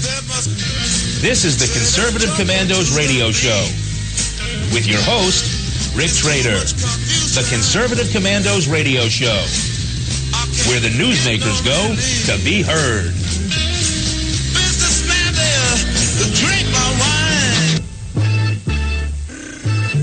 You can call the Conservative Commandos radio show at 856-227-1360. Your opinion counts at 856-227-1360. This is Congressman Alan West, and you're listening to the Conservative Commando radio show. For rebroadcasts of our show, check out our website, ccrshow.com or ccrsnetwork.com. Or mornings at 9 a.m., you can log on to the leadingedgeradionetwork.com. At 1 p.m., roarradio.net. Or at 2 p.m., you can log on to highplainsdailynews.com. Or you can hear us from your telephone by calling 832-999-1199. I'm Rick Trader. I'm joined today by George Landreth.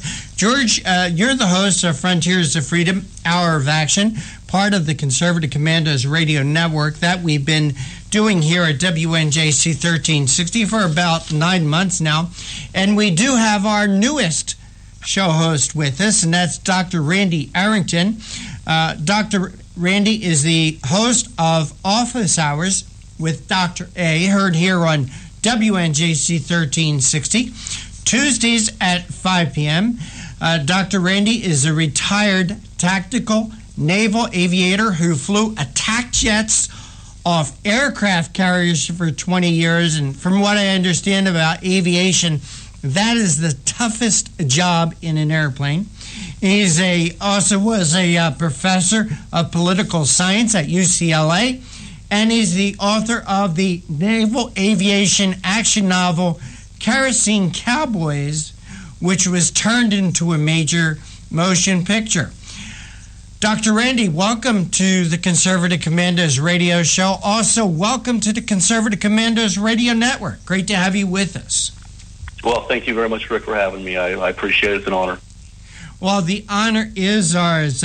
First, Randy, please tell us a little bit about Office Hours with Dr. A. Who's it for? Why are you doing it? Things like that. Who, what, where, when, how, why? Office Hours of Dr. A is basically designed, hopefully, to educate people, enlighten them into the truth. My big mantra is that Office Hours of Dr. A is not a safe space. You're going to be exposed to the truth, so you have to enter at your own risk. But I will always speak the truth and then endure the consequences. And I'm doing it because there are people that need to be educated. There are people that are told lies every single day, as you know. And you repeat those lies often enough, and people begin to believe them. That comes basically from the Nazi regime. But I'm going to tell the truth, and I did that when I taught at UCLA for 10 years. I would challenge my students to go ahead and give me any kind of argument that they wanted from either side of the political spectrum. I wouldn't stifle them. I would let them speak, unlike some of the other hosts like Bill O'Reilly.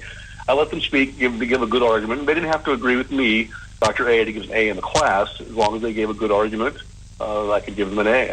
I may not agree with them. And, of course, I did engage in what you call platonic argument to hopefully get them into a corner and back them out where they had to come out one way, and that was with the truth. So it's about spreading the truth and telling people what's actually going on in the realm of politics and inside the Beltway. How does doing a radio show differ from working in a classroom setting? Well, it's much more structured, and there are times when I do the radio show that my producer, Lou Esposito, will have to, and you know this, you've done this for a while, will have to handle me and say we have to go to a break, or I'm going to give you a break for your voice. Let's speed it up a little bit, whatever. And so, unlike in the classroom, it's all me, and I can delay it till the next lecture when the students reconvene at the classroom to finish up. I don't have to hurry. Sometimes when you get into a radio show, hey, I got a break, I got 3 minutes of commercials coming up, I've got to hurry to get this in, and you might miss something that's important. So I try not to do that. But then again, as a producer, she will handle me every now and then to make sure we get done what we have to get done in the time allotted. Dr. Randy, I haven't always been a conservative. In fact, my first vote was cast for George McGovern, and you can't get much more left than that. So my evolution or revolution into being a conservative has been one over, I would say, over 20 to 40 past years. Can you tell us some stories about your classroom experience, or even some of your radio experience, where you have been able to change minds? I can distinctly remember what was happening during 9/11, as most of us can remember that Tuesday. And I was teaching at Tulane University that night, and actually on that day I had some missions that I was asked to do. I actually flew some Secret Service agents from New Orleans up to Barksdale Air Force Base to meet President Bush and Air Force One and augment his Secret Service detail. That was kind of fun. I remember I was asked to do that mission, and I got the 5 guys in the airplane and flew them. So I was getting ready to take off. I called the tower for takeoff, and they said, well, aviation shut down. As you remember, the FAA shut down all aviation. The only ones that were flying were the military. And so I told the guy in the tower, I said, this is a national security mission. I'm going to take this airplane off in 20 seconds. If you want to stop me, you better shoot me down. Get that on tape. And so he said, yes, sir, you're clear for takeoff. So I flew up to Barksdale from New Orleans, not very far, up to the northwest. And about 12 miles out of Barksdale, I called the tower, told them who it was, Omaha 101, for landing. And they said, you're clear to land. So that's great. At least somebody knows I'm coming. And then as soon as that transmission was done, I heard this transmission, Omaha 101. This is Air Force One. And I'm talking to the President of the United States. Yes, sir, what can I do for you? Who are you? What I was. So when I finished that mission, I went to the class at Tulane University, uptown New Orleans, and I told the students, look, we have this tremendous, the nation is at war, basically. So I'm not going to have class tonight, but I will stay around, and if you want to talk, we will. Every student, Rick, stayed, and we discussed what was happening, what was going to happen, and how I foresee it playing out. Wow. Told them what you're going to see is a bunch of people coming together from both sides of the political continuum, holding hands, kumbaya. Of course, they did that. They sang, on America the Beautiful and all that stuff. on the Capitol steps. I said, but then watch what happens over the course of 3, 4, 5, 6 weeks. It's all going to go back to the same old left and right arguments that we've had since the beginning of the nation, basically. And that's exactly what happened. So I tell these stories to my students because I, like you, Rick, I was, as a young man, a young naval aviator, I was a registered Democrat and maybe a little bit in the center, liberal. But I became a Republican, a conservative, I want to say, the day that they released those hostages in Iran. I'd spent 181 days off the coast of Iran on Gonzo Station. Mm-hmm. And the day that they inaugurated Ronald Reagan as president, 1 hour later they let those hostages free. That told me right in the mirror that the rest of the world thinks a liberal in the White House is a joke, and a conservative in the White House will not take any crap from anybody. And that's when I turned into a Republican conservative. That's very interesting. Peace through strength means. Peace through strength. Hey, Dr. Randy, we got to take a quick break. I'm sure after the break, my co-host George Landreth would like to chime in. Could you hold on for just 2 minutes for us, please? Absolutely. And you are listening to the Conservative Commandos radio show with George Landreth and Rick Trader, coming to you from the studios of the Conservative Commandos radio network, WNJC 1360 in Philly, and around the world on the internet with CPR Worldwide Media, TalkStream Live, SHR Media, K98 Talk, iHeartRadio, Rebooting Liberty Radio Network, AM/FM 24/7, and a whole bunch of others. Our guest this segment is Dr. Randy Arrington. He's the host of Office Hours with Dr. A. Heard here on WNJC 1360, Tuesday at 5 p.m. Eastern. Don't go away. We'll all be right back.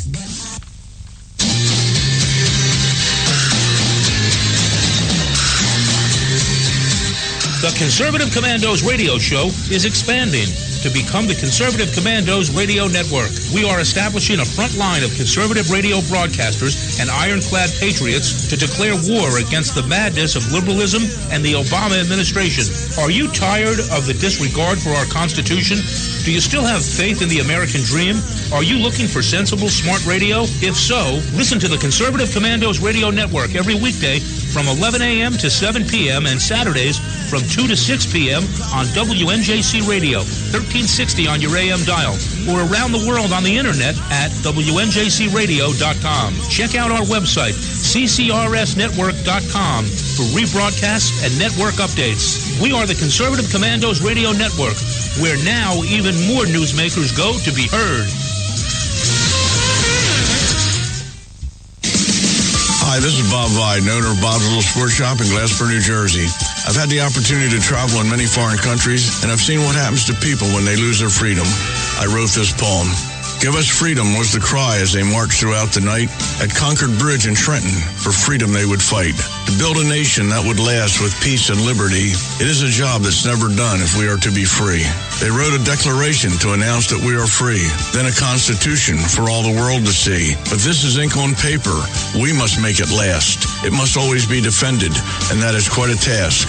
Today the battle rages for freedom in our land. To save our Constitution, we all must take a stand. We must stand up for freedom in our actions every day, and you can stand up with us. Join the NRA. This is Bob Biden of Bob's Little Sports Shop in Glasper, New Jersey. You may call us at area code 856-881-7575 or visit us online at bobslittle.sportshop.com.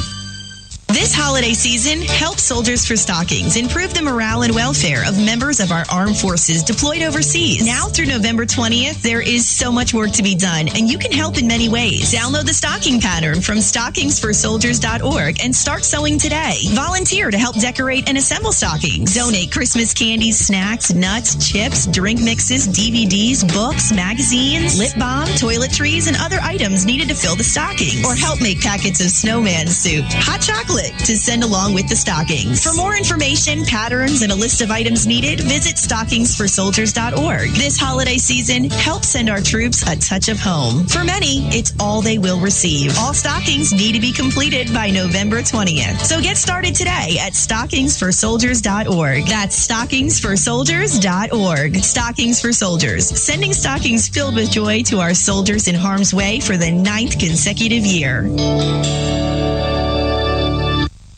you can call the Conservative Commandos radio show at 856-227-1360. Your opinion counts at 856-227-1360. This is Congressman Alan West, and you're listening to the Conservative Commando radio show. Welcome back to Conservative Commandos radio show with George Landreth and yours truly, Rick Trader. And for rebroadcasts of our shows, check out our website, ccrshow.com or ccrsnetwork.com. Mornings at 9 a.m. Log on to leadingedgeradionetwork.com at 1 p.m. roarradio.net or at 2 p.m. highplainsdailynews.com. Or you can hear our phone on your telephone by you can hear our program from your telephone by calling 832-999-1199. Our guest this segment is Dr. Randy Arrington, host of Office Hours with Dr. A, which is heard Tuesdays at 5 p.m. here on WNGC 1360 as part of the Conservative Commandos radio show. Dr. Randy, thanks for holding through that break. We appreciate your time. Thank you very much for having me. Dr. Randy, being a conservative on college campus today, you've been a political science professor at UCLA, Tulane University. What's that like? What's it like being a conservative professor? Well, I haven't been on campus at UCLA or any university since 2008. I've been training Air Force guys to go to war in the King Air 350, so that's what I've been doing since then. But it was pretty much the same out at UCLA when I was there. As a professor who was a conservative, I was probably the token conservative at UCLA. Mm-hmm. But because of the way I treated my students with just utmost respect and allowed them to discuss any issue they wanted from any perspective, I never had anybody, none of my students ever got ugly with me or walked out of class because they knew I would let them talk. And a lot of professors don't want to do that. Today, most of the professors want to put their brain into their students' head. Of course, it's a mega liberal brain. And I always tell my students, I will never do that to you. What I'm going to do to you is motivate you to use the analytical part of your brain that nobody really wants to do because it requires work, requires effort. So I don't want to put my brain in their head, but I want to make them think. And that's what the experience of college is supposed to be like, a logical, analytical thought process where you come to your conclusion. And so I never had a problem with students, and the most liberal, mega liberal professors pretty much steered clear to me when I was in the faculty lounge because I think they knew it wasn't a safe space to be around me. And truth is a microaggression to those types of people because it exposes their lies and their hypocrisies to the scrutiny of the light of day. And that's exactly what happens when you're around me. Being in my close proximity, Rick, is not a safe space. You will be exposed to the truth. All right. Here on Conservative Commandos radio show, we are talking with Dr. Randy Arrington, host of Office Hours with Dr. A. Stay tuned at 5 p.m. You'll hear a broadcast of Office Hours with Dr. A. Dr. Arrington is a retired naval aviator. Right now, he is a flight instructor training U.S. Air Force pilots to go to war with a King Air 350 surveillance aircraft in Atlanta. Randy, on the other line, I do have my co-host, George Landreth, and I want to bring George in. George, during the earlier part of the interview, you brought up something, peace through strength. Very important. Absolutely. Well, there's, I guess, two things I wanted to say on that, and then just, let our good friend Moore respond. I wouldn't say it's so much a question. I was going to, one, at Friends of Freedom, we have what we call our 10 tenets. And the first one, and the number there is significant, is the most basic moral obligation of the federal government is to defend America, its citizens, borders, and vital interests. This requires military and economic preparation, strength, and vigilance. Projecting strength reduces risk. Conversely, weakness invites aggression. Mm-hmm. And so I was going to ask him just to comment if he thinks those statements are true. And then the last thing I was going to point out is he talked about how when the Iranian hostage crisis ended with Ronald Reagan's inauguration, he had friends, and he himself knew for sure he was a conservative then. I was just going to say I had some friends and folks I knew that 9/11 had that impact on them, realizing that we had to be a little more vigilant than we'd been. And I think we make this mistake over and over again. We think that there's a peace dividend and we can go easy and it's not a big deal anymore because the world's safe, and then 9/11 happens. And then we need a grown-up to come in and start to try to fix things. Then we decide that we've done a good enough job in fixing things and we can go back to other issues. And, you know, the kid comes in the room and messes things up again, and the world's falling apart now, and we need a grown-up to clean it up. I would argue that's what happened in New York City all the time. The liberals mess it up, and then someone like Giuliani comes in and cleans it up, and then after it's been cleaned up so well, they kind of go, oh, well, we can go back to being foolish again. We can afford that now. And, after a few more years of de Blasio, they'll need someone to come clean the mess up. Because I think truth works. You talked about truth. So I'll just leave you at that and then just let you kind of comment. Well, I would say, from what I heard, that you're talking about tolerance. Tolerance is the last virtue of a depraved and dying society. The security of the United States, the security and the longevity of our homeland can be equally threatened by both domestic and or foreign sources. In fact, I always say when I teach my students, the only way the United States is ever going to collapse is because of domestic treason. And we have that going on right now with the Islamo-communist in the White House. And that's one of my drinking words that my producer says I always say, but I tell the truth. He was raised as an Islamist and as a communist, and he's both. Good men and women are going to be routinely called upon to defend and protect this nation against both these types of threats. And it was Edmund Burke who taught us that the only thing really that's necessary for the triumph of evil, and evil's out there, man, is for good men and women to do nothing. Mm-hmm. And I think you've seen that in the United States. We want to be our sleeping giant syndrome and just take care of our lives. But, in the not too distant future, we're going to be forced, and that time is coming pretty close, Rick and George. We're going to be forced by that magnitude of a certain sense to develop a sort of a ruthless resolve as a country. And when that day, that fateful day, finally arrives, we will begin to treat the people who want to callously murder our citizens and destroy our nation in the callous and cold-blooded fashion that they deserve. And then our nation, its ultimate survival depends on this developing this type of brutal behavior against our enemies until that threat subsides, and then we can go back to our sleeping giant syndrome. I always say, damn the political correctness, full speed ahead. We're at war. Randy, off topic a little bit. Yes. Question I always wanted to ask somebody like you.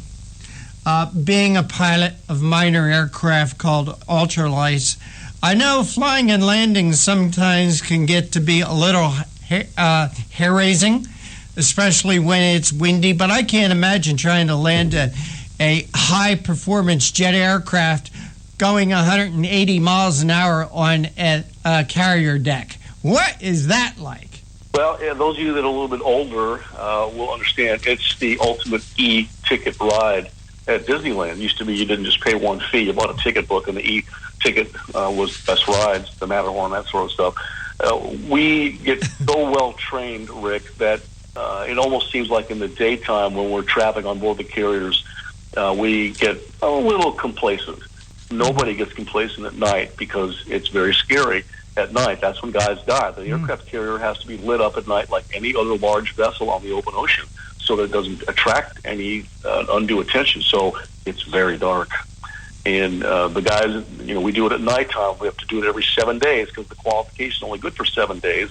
And those of us that did it at night never got complacent. All we want to do was focus, be in the zone, trap that airplane, get out of the landing area, get tied down to the pad eyes, shut the engines down, and get the heck off the flight deck and get downstairs where we can have a slider. Did you see the movie Apollo 13? I did. That story that Jim Lovell tells in that movie, or actually he didn't tell it, but the Tom Hanks told it, playing the part of Jim Lovell, of his instrumentation going out on a night flight. Do you know what I'm talking about? I do, and that's happened to a lot of guys, and we have procedures for that. It's called a no-gyro approach, and the controllers on the carrier who are just really outstanding. know how to do that, and they can talk to us in certain ways that line the airplane up with the flight deck, which is 10 degrees to the left of the nose of the aircraft carrier. The aircraft is traveling 360. Well, when we land 350. It's 10 degrees to the left. And so they would talk to us in a way that would get us lined up with that and get us out of the clouds and get us back on the deck. So it's something that we train for, and it is difficult, but we train for it so well. You know, they spend about $2 million on every naval aviator. Wow. While when we finish, we get those, much coveted wings of gold to put on our chest. Dr. Randy Arrington, host of Office Hours with Dr. A, coming up in just a few minutes here on WNJC 1360, part of the Conservative Commandos radio network. Dr. Arrington, I want to thank you so much for joining us. And again, welcome to WNJC. Welcome to the Conservative Commandos radio network. We're proud and pleased to have a guy like you join us, Randy. It is my honor, and let freedom ring, so God help us. All right.